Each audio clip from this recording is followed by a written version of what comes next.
દેશના અનેક ભાગોમાં હાલ ગરમીનો પ્રકોપ જોવા મળી રહ્યો છે, ત્યારે ગુજરાત પણ અગનગોળો બન્યું છે.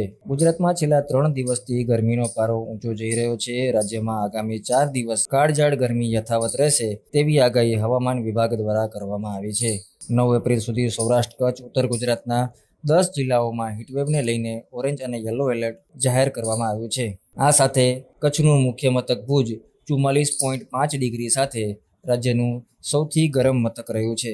આ સાથે સુરેન્દ્રનગર, ગાંધીનગર, અમદાવાદ, અમરેલી સહિતના જિલ્લાઓમાં પણ ગરમીથી લોકો ત્રાહિમામ પોકારી ઉઠ્યા છે. ખાસ કરીને રાજકોટની વાત કરીએ તો રાજકોટમાં રેકોર્ડ બ્રેક ગરમી પડવાની સંભાવના હવામાન વિભાગ દ્વારા વ્યક્ત કરવામાં આવી છે.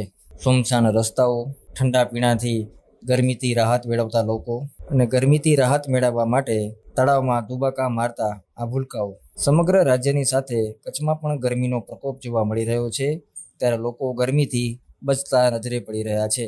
ખાસ કરીને વહેલી સવારે લોકોની ચહલ પહલ થોડી જોવા મળે છે, પરંતુ બપોરથી સાંજ સુધી કચ્છના રસ્તાઓ સુમસાન ભાસી રહ્યા છે. ખાસ કરીને નલિયા કંડલાની સાથે કચ્છનું મુખ્ય મથક ભુજ છેલ્લા 3 દિવસથી 40 ડિગ્રીથી ઉપર તાપમાન સાથે અગનભઠ્ઠીમાં ફેરવાઈ ગયું છે. ભુજમાં હજુ પણ ગરમી વધે તેવી આગાહી હવામાન વિભાગ દ્વારા કરવામાં આવી છે, ત્યારે લોકો સાવચેતીથી ઘરની બહાર નીકળે તે હિતાવહ છે. રાજ્ય સરકાર તથા કચ્છના નિષ્ણાંતોએ ગરમીથી બચવા માટે લોકોને ઉપાય સૂચવવા સાથે એડવાઇઝરી જાહેર કરી છે.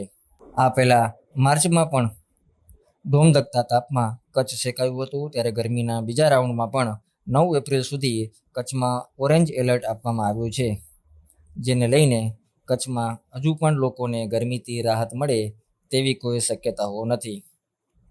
હાલ ભુજના રસ્તાઓ સુમસાન ભાસી રહ્યા છે. સાથે સાથે કામસર બહાર નીકળતા લોકો ગરમીથી રાહત મેળવવા માટે વિવિધ નુસ્ખાઓ અજમાવી રહ્યા છે. ગરમીની શરૂઆત સાથે લોકોએ કરેલી અનુભૂતિ લોકોના જ શબ્દોમાં સાંભળીએ. મુન્દ્રાથી આવ્યો છું. દવાનું કામ છે, દવા લેવા માટે. આવી ગરમીમાં તો કોઈ નીકળી જ નહીં, અને ગરમીનો વધારે પ્રવાહ હોય એટલે કારણ કે ગરમીના તો બહાર નીકળાય જ નહીં. વધારે ગરમીના કારણે ઘણી બધી બીમારીઓ થાય, એના કરતાં આપણે ઘરે જ રહેવાનું. અને ગરમીના કારણે આપણે વધારે પડતું તાવ, માથું દુખાવો બધું થાય. પાછું મોસમ સેમ નથી હોતા. સાંજના આપણે વધારે ઠંડ હોય છે, દિવસના વધારે તડકો હોય છે. બપોરે ગરમીના કારણે વધારે પડતો ઘરની બહાર ન નીકળાય, અને જેવું બને એવું ઘરમાં જ રહેવાય. હું તો મુન્દ્રાથી આવ્યો છું. ગરમીથી બચવા શું કરી શકાય? ગરમીથી બચવા કારણ કે ઠંડા વાતાવરણમાં રહેવા, મોટા ભાગ ઘરે જ રહેવાનું, બહાર નીકળવાનું ટાળાય, અને કામથી જ બહાર નીકળાય. હું ભાનાણી નંદલાલજી, હાલ હું ભુજમાં રહું છું. તો મને કાલથી પણ એવો અહેસાસ થાય છે કે ભુજમાં ગરમીનો પારો જે છે બહુ છે. તો હું ખાસ નાના બાળકોને અને મોટી ઉંમરનાઓને ખાસ તો સૂચના અથવા તો સૂચન કરું છું કે એ લોકો ખાસ તો અંદર રહે, અને જે દાખલા તરીકે કોલ્ડ પીણો છે એ પીએ, અથવા તો બહાર નીકળે તો હાથ છે, પછી મોઢો છે, એ બધો બાંધીને નીકળે.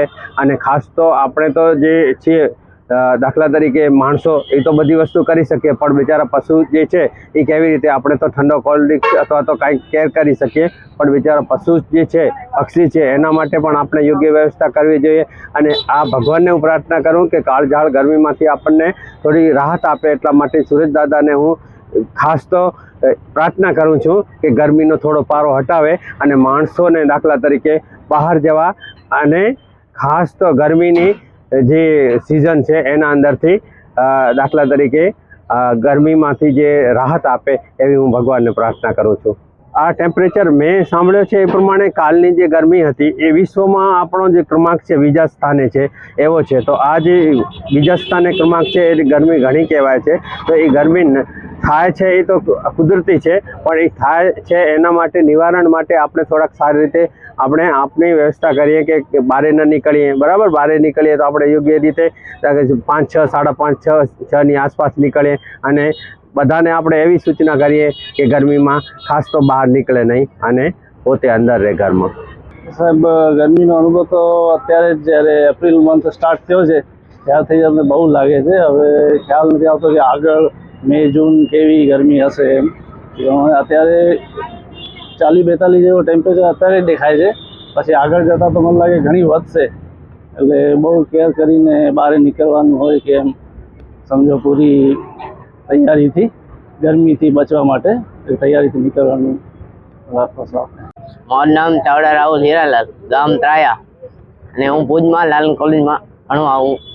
છેલ્લા અઠવાડિયામાં ખૂબ ગરમી વધી રહી છે, એના કારણે અમે કમ્પ્યુટર જઈએ, પહેલાં કોલેજ જઈએ, પછી કમ્પ્યુટર જઈએ છીએ. અને આજે થોડી વાર ફ્રી હતા તો અમે ગોલો ખાવા બેસ્યા છીએ. ગરમી ઓછી થાય તો થોડીક રાહત મળે એવું લાગે છે. ભાઈબંધો 4-5 છીએ, રોજ આવી છીએ અમે કમ્પ્યુટર જઈને અહીં આવી થોડીક વાર બેસીએ.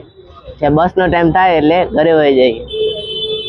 લાસ્ટ 4-5 દિવસથી બહુ જ ગરમીનો પારો વધી રહ્યો છે.